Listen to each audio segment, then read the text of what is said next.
사랑의 하나님, 이번 한 주간도 우리를 지켜주시고 또 인도해 주셨음에 감사합니다. 한 주를 마무리하는 오늘 하나님께 예배하오니 우리의 예배를 받아주시고 또 말씀하여 주셔서 그 말씀으로 우리의 한 주간의 삶을 돌아보게 하여 주옵소서. 말씀을 따르지 못한 우리의 삶을 회개할 때 우리를 용서하여 주시고 우리가 조금 더 말씀에 순복함으로 하나님을 기쁘시게 하는 백성이 되게 하여 주옵소서. 사랑 많으신 예수님의 이름으로 기도합니다. 아멘.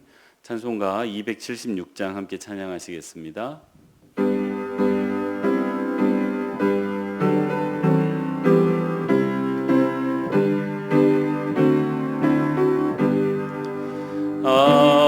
아버지여 이 죄인을 용납하여 주시고 예수님의 이름으로 구원하여 주소서. 아버지를 떠나 산지 벌써 오래되었고 험한 길에 고난 몸이 이제 돌아옵니다. 나의 죄를 사시려 주님 죽으셨으니 그 공로를 의지하여 주만 의지합니다. 아버지여 용납하사 나를 품어주시고 주의 사랑 품 안에서 길이 살게 하소서. 아멘. 송기자 권사님 기도 인도해 주시겠습니다.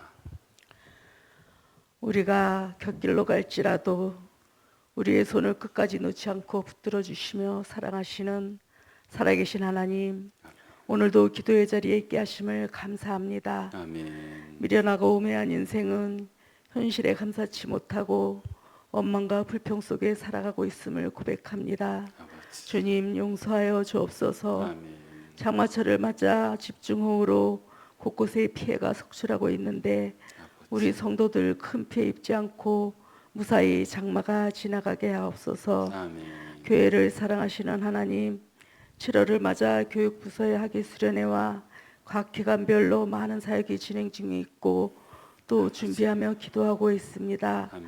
한수 집사님들의 국내 단기 사역도 우중이지만 은혜 중에 무사히 마치고 돌아오게 하심도 감사합니다. 아멘. 이 모든 사역에 주님 함께 하시사 풍성한 결실 맺을 수 있도록 인도하시길 원합니다. 아멘. 이에 시간을 내어 봉사하는 많은 주의 종들을 기억하사 아멘. 주님을 섬김에 부족함이 없도록 그 환경과 일상을 열어주시고 아멘. 넘치는 은혜로 채워 주옵소서. 아멘. 우리 성도들도 기쁨과 감사함으로 참여케 하옵소서. 아멘. 예배를 기뻐하시는 하나님, 우리의 예배를 받으시고 주의 자녀들의 기도에 귀 기울여 나음의 역사가 일어나게 하옵소서. 아멘. 응답하여 주시기를 소망하며 아멘. 불꽃 같은 눈으로 지키시는 예수님 이름으로 기도합니다. 아멘. 아멘.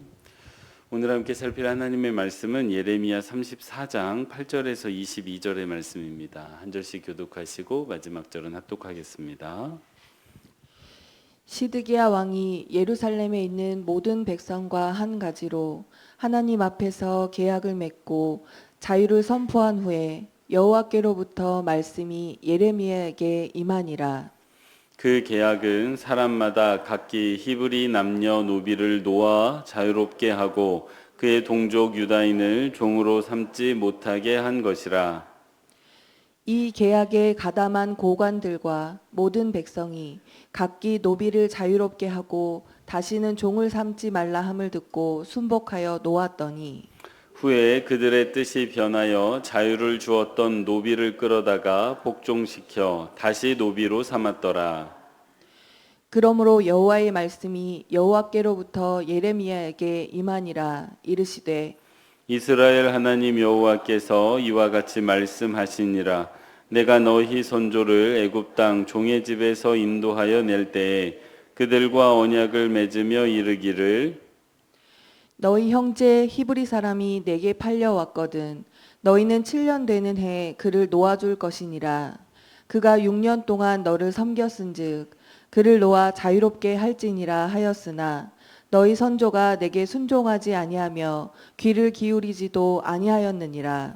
그러나 너희는 이제 돌이켜 내 눈앞에 바른 일을 행하여 각기 이웃에게 자유를 선포하되 내 이름으로 일컬음을 받는 집에서 내 앞에서 계약을 맺었거늘 너희가 돌이켜 내 이름을 더럽히고 각기 놓아 그들의 마음대로 자유롭게 하였던 노비를 끌어다가 다시 너희에게 복종시켜 너희의 노비로 삼았도다.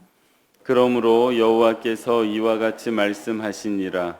너희가 나에게 순종하지 아니하고 각기 형제와 이웃에게 자유를 선포한 것을 실행하지 아니하였은즉 내가 너희를 대적하여 칼과 전염병과 기근에게 자유를 주리라. 여호와의 말씀이니라. 내가 너희를 세계 여러 나라 가운데에 흩어지게 할 것이며 송아지를 둘로 쪼개고 그 두 조각 사이로 지나매 내 앞에 언약을 맺었으나 그 말을 실행하지 아니하여 내 계약을 어긴 그들을 곧 송아지 두 조각 사이로 지난 유다 고관들과 예루살렘 고관들과 내시들과 제사장들과 이 땅 모든 백성을 내가 그들의 원수의 손과 그들의 생명을 찾는 자의 손에 넘기리니 그들의 시체가 공중의 새와 땅의 짐승의 먹이가 될 것이며 또 내가 유다의 시드기야 왕과 그의 고관들을 그의 원수의 손과 그의 생명을 찾는 자의 손과 너희에게서 떠나간 바벨론 왕의 군대의 손에 넘기리라. 여호와의 말씀이니라. 보라, 내가 그들에게 명령하여 이 성읍에 다시 오게 하리니 그들이 이 성을 쳐서 빼앗아 불사를 것이라. 내가 유다의 성읍들을 주민이 없어 처참한 황무지가 되게 하리라. 아멘. 매일 기도에 오신 여러분 환영합니다. 토요일 아침인데요. 이 한 주간도 참 수고 많이 하셨습니다. 토요일 아침에 예배하는 여러분에게 하나님께서 준비하고 또 예비하신 그 은혜 베풀어 주시기를 원합니다. 오늘 우리가 함께 살필 하나님의 말씀은 8절 말씀입니다. 함께 합독하도록 하겠습니다. 시드기야 왕이 예루살렘에 있는 모든 백성과 한 가지로 하나님 앞에서 계약을 맺고 자유를 선포한 후에 여호와께로부터 말씀이 예레미야에게 임하니라. 아멘. 첫 번째 기도 제목입니다. 내 삶의 중요한 변곡점을 지날 때마다 말씀하시는 하나님의 말씀을 귀 기울여 듣는 성도 되게 하옵소서. 다시요, 같이 한번 읽겠습니다.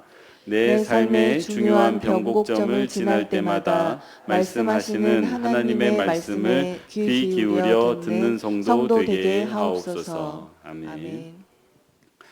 예, 오늘 우리가 함께 읽었던 말씀은 BC 588년에 선포된 말씀입니다. 이 BC 588년이 어떤 해였냐라면 이 유다 예루살렘이 멸망하기 딱 한 해 전입니다. BC 587년에 멸망을 하게 되기 때문에 딱 그 한 해 전에, 그러니까 나라가 절체절명의 위기 가운데 있을 때 임했던 하나님의 말씀입니다. 나라가 이토록 어려워지자 그 당시 왕이었던 시드기야 왕은 한 가지 중요한 결단을 하게 되는데, 그게 뭐냐 하면 그 유다 백성들 가운데 히브리인 노예, 그러니까 저 이방인 노예들 말고요, 히브리인 노예들을 전부 해방하는, 그 자유를 선포하는 일을 행하게 됩니다. 근데 이거는요, 그 시드기야의 어떤 창의적인 생각이라기보다는 원래 율법에 나와 있던 거였습니다. 오늘 본문 14절에도 보면 나오고 있는데, 그게 출애굽기 21장에 나오는 말씀입니다. 출애굽기 21장에 나오는 말씀을 보면 너희 동족 히브리인 사람들 가운데 형편이 어려워서 노예가 된 사람들이 있다면 그 사람들을 계속해서 종으로 살아가게 하지 말고 7년에 한 번씩 그 사람들에게 자유를 주어라. 그러니까 7년이 지나면 더 이상 노예로 살지 않고 자유인으로 살도록 해라라고 법에 규정이 되어 있는데, 이 법이면 지켜야 되는데요. 이제껏 한 번도 지키지 않았습니다. 그래서 한 번도 이런 자유가 선포되지 않았다가 마침내 나라가 멸망하기 한 해 전에 이 중요한 결단을 하고 노예를 해방하는 사건이 있었습니다. 여러분, 노예 해방이라고 하면 참 대단한 일입니다. 여러분이 알고 계시는 그 노예 해방, 가장 유명한 노예 해방이 어느 나라 노예 해방이죠? 미국. 그 아브라함 링컨이라는, 신앙적으로도 아주 믿음이 좋았다라고 알려져 있는 그 아브라함 링컨을 통해서 미국이 노예 해방을 했습니다. 언제 했는 줄 아세요? 1863년입니다. 근데 이 미국이 노예 해방을 하기 전에 영국이 먼저 했습니다. 윌리엄 윌버포스라는 아주 유명하고 또 이분도 믿음이 좋았던 사람으로 알려져 있는데 아주 감동적인 이야기입니다. 근데 이 윌리엄 윌버포스를 통해서 영국이 노예 해방을 했던 것은 1833년입니다. 그러니까 영국이 미국보다 30년 앞섰어요. 그럼 여러분, 우리나라 이 땅에서 노예가 사라진, 법적으로 사라진 해가 언제인 줄 아십니까? 1894년입니다. 갑오개혁이 있었을 때 마침내 신분제가 철폐가 되면서 노예가 사라지게 되는데요. 그러니까 미국보다 영국이 30년 빨랐고 우리나라보다 미국이 30년 빨랐습니다. 근데 여튼 이렇게 중요한 노예 해방이 그 근현대사에서 그렇게 멀지 않은 200년이 채 되지 않았습니다. 그 시간대에 이루어졌는데 오늘 성경에서 노예를 해방하는 장면은 2500년 전입니다. 그래서 이 노예 해방이 얼마나 정말로 빨랐고 또 얼마나 대단한 일이었는지를 우리가 새삼 이제 좀 느끼게 되는데요. 그런데 왜 이 사람들이 노예 해방을 했을까요? 순수하게 하나님의 말씀을 깨닫고, 요시야 왕이 그랬습니다. 하나님의 말씀을 발견하고 그 말씀에 감동이 되어서 그 말씀대로 이제 따랐던 전례가 나오는데 그랬던 것일까요? 아니면 다른 조금 목적이 있었을까요? 저는 다른 목적이 있었던 게 아닌가라고 생각을 합니다.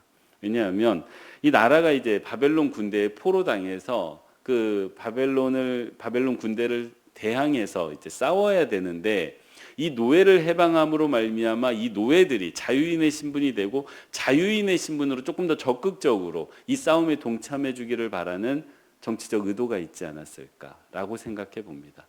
여러분 생각해 보십시오. 내가 노예라면 차라리 이놈의 나라 망해버려라, 이런 노예들도 많았을 것 같아요. 근데 노예를 해방시켜주면 이제 내가 살아가야 되는 땅이 되었으니까, 자유민으로 그렇게 원하던 자유민이 되었으니 같이 힘을 합쳐서 싸우고 이겨내면 이 땅에서 내가 살 수 있는 어떤 그런 자유가 있겠다라는 생각이 들었을 것이기 때문에 아마 노예를 해방했던 게 아닐까라고 생각해 보게 됩니다. 그리고 신앙적으로 보더라도 우리가 하나님의 말씀을 이렇게 지키면, 순종하면 하나님께서 이 위기로부터 우리를 구해주지 않을까라는 기대도 있었던 것 같습니다. 그리고 실제로요, 이 시드기야와 예루살렘 고관들이 노예를 해방하기로 결정한 이후에 바벨론 군대가 그 포위를 풀고 물러가는 일이 있었습니다. 이 까마귀 날자 배가 떨어진 건지 어떤 건지는 모르겠지만 그런 일이 실제로 발생을 했습니다. 오늘 21절 말씀을 보면 너희를 떠난 바벨론 군대라는 표현이 나오고 있어요. 이게 이 예루살렘 성을 포위하고 있다가 잠시 그 포위를 풀고 떠나갔다는 것을 의미합니다. 왜 떠나갔을까요? 이 바벨론 군대는 또 왜 떠나갔을까요? 그때 그 하나님의 말씀을 지키다 보니까 이런 역사가 일어난 것일까요? 그렇게 볼 수 있는 면도 있겠으나 실제로는 이 정확한 이유가 오늘 본문이 아니라 37장 5절에 나오는데요. 37장 5절을 보면 이런 말씀이 나옵니다. 바로의 군대가 애굽에서 나오매 예루살렘을 에워쌌던 갈대아인, 이거 바벨론 군대입니다. 그 소문을 듣고 예루살렘을 떠났더라. 그러니까 애굽의 군대가 출정을 했다는 소식을 듣고 잠시 물러간 것입니다. 이거를 정확하게 이해하려면 여러분 임진왜란 생각하시면 돼요. 일본이라는 그 당시 왜구가 우리나라를 침공해 들어왔죠. 그랬더니 어느 나라가 우리나라를 도우러 왔습니까? 청나라가 도우러 옵니다. 왜 왔을까요? 우리나라가 일본 땅이 돼버리면, 왜구에게 함락당하게 되면 청나라와 일본 군사가 이렇게 바로 이렇게 대응을 하게 됩니다. 그러니까 그것을 막기 위해서 조선을 살려야 조선이 왜구를 대항하고 청나라는 그 뒤에 서 있을 수 있기 때문에 출정을 했던 거예요. 마찬가지 일입니다. 이 예루살렘을 사이에 두고 이스라엘을 사이에 두고 저 위에 갈대아 즉 바벨론과 저 아래 애굽이 대치하고 있었기 때문에 수십 년대 대치하고 있는 상황입니다. 이 예루살렘이 이스라엘이 망해버리면 애굽이 저 바벨론 군대와 이게 직접적으로 대응을 해야 되는 상황이 되니까 이스라엘을 살리기 위해서 애굽의 대규모 군대가 출정을 했던 거예요. 이 소식을 듣고 바벨론 군대가 잠시 물러갔습니다. 그러니까 이 상황을 놓고 보면 위협이 사라진 것도 아니고 어떤 상황의 형편이 나아진 것도 아닙니다. 그냥 잠시 눈앞에 있었던 그 절체절명의 위기가 잠시 물러간 것뿐입니다. 그런데 이렇게 당장의 눈앞에 위협이 사라지니 사람들의 마음이 바뀌게 되고 생각이 바뀌게 되고 태도가 바뀌게 됩니다. 그래서 풀어주었던 노예를 다시 끌어다가 노예로 복종시킨 사건이 바로 오늘 우리가 읽은 본문의 배경입니다. 그런데 어제 이 말씀을 쭉 묵상을 하다 보니까 참 많은 것들을 생각하게 되는데 이 말씀을 쭉 자세히 살피다 보니까 하나님께서 이 일련의 사건이 벌어지는 가운데 한 번이 아니라 두 번을 말씀하셨다는 것을 알게 됩니다. 먼저 8절에서 하나님께서 말씀하셨다는 그 기록이 나오고 있는데요. 그러니까 시드기야 왕이 노예 해방을 선포했을 때 이미 하나님이 말씀을 하셨어요. 근데 어떤 말씀을 하셨는지 성경에 기록되어 있지를 않아서 구체적으로 알 수는 없는데 하나님이 이 사건을 기뻐하셨다는 것은 15절에 기록이 되어져 있습니다. 15절 말씀을 보면 그러나 너희는 이제 너희가 돌이켰다는 거예요. 지금까지 잘못된 길을 갔는데 돌이켜서 내 눈앞에서 하나님의 눈앞에서 바른 일을 행하여 좋은 일을 행했다라고 말씀을 하십니다. 그러면서 각기 이웃에게 자유를 선포하되 라고 되어져 있습니다. 그러니까 이 시드기야가 그 노예를 해방했던 일, 말씀을 따라 노예를 해방한 일이 하나님 앞에 어떤 일이었어요? 바른 일이었고 좋은 일이었고 기쁜 일이었습니다. 여러분 이 말씀 가운데 하나님의 마음이 느껴지시죠? 하나님 좋아하고 계세요. 기뻐하고 계세요. 그래서 8절에서 하나님의 말씀이 임했다라고 되어져 있는데 아마 이때 임한 말씀은 좋은 말씀, 기뻐하는 말씀, 잘했다라고 칭찬하는 말씀이 임하지 않았을까라고 생각해 보게 됩니다. 그렇다면 하나님의 두 번째 말씀은 어떤 말씀이었을까요? 이 하나님의 두 번째 말씀은 그 시드기야와 고관들이 자신들의 결정을 손바닥 뒤집듯 뒤집었을 때 임한 말씀이고 이때 임한 하나님의 말씀은 심판의 말씀이고 그 심판의 말씀 가운데 우리는 하나님의 상한 마음을 또 엿보게 됩니다. 대표적으로 19절인데요. 19절 말씀을 보면 하나님이 어떻게 말씀하시냐면 좋다. 너희들이 사람에게 자유를 주는 일을 실행하지 않았으니까. 그러니까 간단하게 말하면 너희가 노예들에게 자유를 주지 않았으니 내가 자유를 줄 것인데 누구에게 자유를 주느냐? 칼과 전염병과 기근에게 자유를 주겠다라고 합니다. 이 하나님의 상한 마음이 느껴지세요? 이 사람이 이렇게 말하면 빈정되는 거예요. 그러니까 마음이 상해서 그래 니들이 자유를 지금 주지 않아? 그럼 내가 자유를 줄게. 근데 칼하고 전염병하고 기근한테 자유를 줄 거야. 하나님의 상한 마음이 느껴지죠. 그들의 결정이 하나님의 이게 황망해 하시는 그 마음이 느껴집니다. 그러다가 결국 22절에 가면 유다의 성읍들을 다 황무지로 만들겠다라고 말씀하시는 장면이 나옵니다. 이게 하나님께서 하신 두 번째 말씀이에요. 사랑하는 성도 여러분, 하나님은 언제 말씀하셨습니까? 오늘 본문 말씀을 보면 하나님이 언제 말씀하고 계십니까? 사람의 삶에 중요한 변곡점이 생겼을 때. 그러니까 사람의 결정을 통해서 수많은 노예들의 삶에 변곡점이 생겼잖아요. 그때 말씀하셨어요. 근데 그 결정이 번복됨으로 또다시 변곡점이 발생했잖아요. 그때 또다시 말씀하십니다.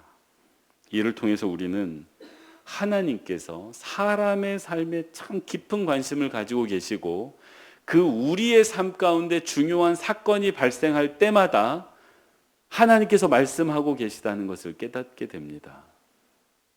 그런데 그냥 말씀하시는 게 아니에요. 그 하나님께서 우리의 삶의 사건에 말씀하실 때에는요, 하나님의 감정이 들어가 있습니다. 마치 무엇과 같냐면 우리가 드라마를 보다 보면 그 드라마에 나오는 주인공의 감정이입이 될 때가 있죠. 그래서 주인공에게 좋은 일이 생기면 내 마음이 좋아요. 그러다가 주인공이 억울한 일을 당하면 막 화가 납니다. 그런 것들을 느끼죠. 마찬가지예요. 하나님께서 우리의 삶을 바라보시면서 우리의 삶 가운데 동화되어 계세요. 그래서 우리 가운데 기쁜 일이 발생하면, 노예가 해방되는 좋은 일이 생기면 하나님 기뻐하시잖아요. 근데 그 일이 손바닥 뒤집듯이 뒤집혀져서 하나님의 그 공의가 다시 깨어지면 하나님이 황망해 하시면서 너무나도 분노해 하시는 게 느껴지지 않습니까? 하나님은 사람의 삶에 그 사건에 관심을 두시고 그거에 대해서 말씀하시는데 그 말씀 가운데는 하나님의 그 마음이 담겨 있다는 것을 기억하시기 바랍니다. 그리고 나면 하나님이 개입하세요. 하나님 개입하십니다. 하나님께서 오늘 이스라엘 백성들과 시드기야와 그 고관들을 심판하시겠다고 말씀하시는 게 분명하게 무엇을 드러내신 거냐면 개입하시겠다는 걸 드러내신 거예요. 이 말씀을 통해서 우리는 오늘 하나님의 아주 중요한 그 모습을 발견하게 되는데, 첫째는 하나님께서 사람의 삶에 관심을 가지시고 동화되어 계시다. 그리고 둘째는 그 사람의 삶에 중요한 사건이 발생했을 때 그 사건에 대해 말씀하신다. 그리고 그 말씀에는 하나님의 마음이 담겨져 있다. 그리고 셋째로는 그 사건에 하나님이 개입하신다. 이 세 가지를 알게 됩니다. 그래서요, 이런 하나님이기 때문에 우리는 내 삶을 아주 잘 관찰할 수 있어야 됩니다. 여러분, 생각보다요, 우리가 살아가면서 내 삶이 지금 어떠한 형편에 있고 어떤 삶의 여건을 지나고 있으며 어떤 인생의 때를 지내고 있는지 관찰하지 않습니다. 알려고 하지 않아요. 왜냐하면 내가 살고 있기 때문이에요. 내가 내 인생을 살고 있기 때문에 내가 지금 어디 살고 있는지 이거를 잘 관찰하지 않습니다. 근데요, 관찰할 필요성이 있어요. 내 인생이 어느 방향으로 가고 있는지, 내가 잘 가고 있는지 때때로, 사실은 거의 매일매일 멈춰서 돌아봐야 됩니다. 그래서 내 삶을 관찰해야 돼요. 내 삶에 어떤 일이 일어나고 있는지를 관찰할 수 있어야 그 사건에 말씀하시는 하나님의 음성을 들을 수 있습니다. 그리고 그 하나님의 말씀을 들어야 나를 향한 하나님의 마음이 무엇인지를 알게 돼요. 지금 안타까워하고 계시는지, 아니면 염려하고 계시는지, 아니면 내가 반복하는 그 죄를, 내가 반복해서 짓는 그 죄를 바라보시면서 탄식하시고 때로는 안타까워하시고 때로는 안절부절하시는 그 하나님을 만나게 됩니다. 그러니까 내 삶에 어떤 일이 있는지를 알고 그의 어떤 말씀을 하고 계시는지를 알고 그 말씀에 어떤 마음이 담겨 있는지를 알아야 지금 나를 향한 하나님의 뜻이 무엇인지를 알 수 있습니다. 그리고 그것을 알아야 하나님이 지금 내 삶에 어떻게 개입하고 계시는지를 선명하게 알 수가 있어요. 이거를 알지 못하면 하나님의 뜻을 왜곡하기도 하고 오해하기도 하고 무시하기도 하고 하나님의 뜻이 아닌데 하나님의 뜻이라고 착각하기도 합니다. 사랑하는 성도 여러분, 부디 바라기는 내 삶에 하나님이 깊은 관심을 가지고 계시다는 것을 꼭 기억하시기 바랍니다. 그래서 매일매일 발생하는 내 삶의 그 사건에 하나님이 말씀하신다는 것도 꼭 깨달으시기 바랍니다. 그리고 그 하나님의 말씀 안에는 하나님의 깊은 마음, 나를 향한 그 하나님의 사랑의 마음이 담겨 있다는 것도 기억하시기 바랍니다. 그래서 그 하나님의 마음을 깨달음으로 말미암아 내 삶에 개입하시는 그 하나님을 알고 그 하나님의 개입에 순복하시는, 하나님의 개입에는 하나님의 뜻이 담겨져 있기 때문에 그 하나님의 뜻에 순복하시는 모든 빛과 소금교회 성도님들 되시기 바랍니다. 기도하겠습니다. 사랑의 하나님, 우리 삶에 관심 가져주시니 감사합니다. 어렵고 힘겨운 우리 삶에서 때때로 기뻐하시고 때때로 슬퍼하시며 염려하시는 하나님을 늘 만나게 하여 주옵소서. 그래서 우리 일상의 삶에서 하나님의 마음을 알게 하시고 깨닫게 하셔서 그 하나님의 뜻과 인도하심, 그 하나님의 개입하심에 순복하여 살아가는 우리 모두가 되게 하여 주옵소서. 하나님, 오늘 윤치부와 유년부 성경학교가 시작합니다. 기쁨과 감사와 찬양의 성경학교가 되게 하시고 성경학교에서 선포되는 말씀으로 우리 자녀들이 하나님을 더 깊이 알아가는 시간 되게 하여 주옵소서. 인도하시는 전도사님들 붙잡아 주시고 함께 도우시는 선생님들에게 기쁨과 새 힘을 허락하여 주옵소서. 이 시간 하나님의 백성들이 올려드리는 기도를 들으시고 또 응답해 주시기를 원하오며 사랑 많으신 예수님의 이름으로 기도합니다. 아멘.